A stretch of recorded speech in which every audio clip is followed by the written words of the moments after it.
সম্মানিত ভিউয়ার্স, এই যে দেখতে পাচ্ছেন আমার হাতে একটা আম। এই আম আমি 1 কেজি আম কিনেছি। 1 কেজি আমের মধ্যে 3টে পড়েছে।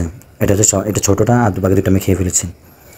আমি ট্রাই করার জন্য আমটা প্রায় 15 দিনের মতো আমি রেখে দিয়েছি, অথচ আমের চামড়াটা একদম কালো এবং শুকিয়ে গিয়েছে।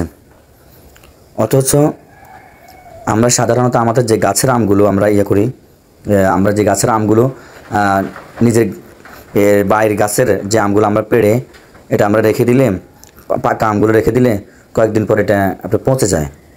কিন্তু অথচ 15 দিনের মতো হয়ে গেল, এই আমটার চামড়াটা ফ্যাকাশে হয়ে গেল, কালো হয়ে গেল, এখন এবং কি একদম শুকিয়ে কাটার মতো হয়ে যাচ্ছে, দেখতে পাচ্ছেন।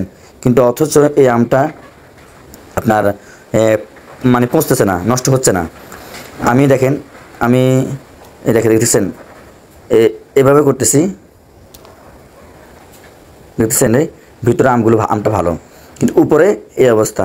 এটার কারণটা হচ্ছে বর্তমানে ফলের মধ্যে এতটা ফরমালিন মিক্স করা হয়, মেশানো হয়, উপরের চামড়াটা দাগ লেগে নষ্ট হয়ে শুকিয়ে কাঠ হয়ে যাবে, শুটকি হয়ে যাবে, কিন্তু ভিতরে আম নষ্ট হবে না।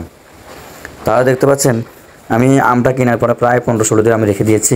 শুধু রেখে দিয়েছি এই বক্সের ভিতরে রেখে দিয়েছি, ঠিক আছে, রেখে দিয়েছি যাতে করে দেখি পচে কিনা, ট্রাই করার জন্য।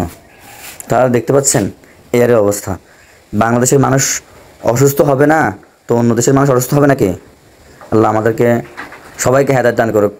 সবাই চেষ্টা করব বাজারের ফলমূল না খেয়ে নিজের যাদের একটু জায়গা আছে, জায়গার মধ্যে আমরা একটু গাছ লাগাই, ফলমূল গাছ লাগাই, আর এগুলো খাই, ঠিক আছে। আল্লাহ আমাদেরকে সবাইকে তৌফিক দান করুক। আসসালামু আলাইকুম রহমতুল্লাহ।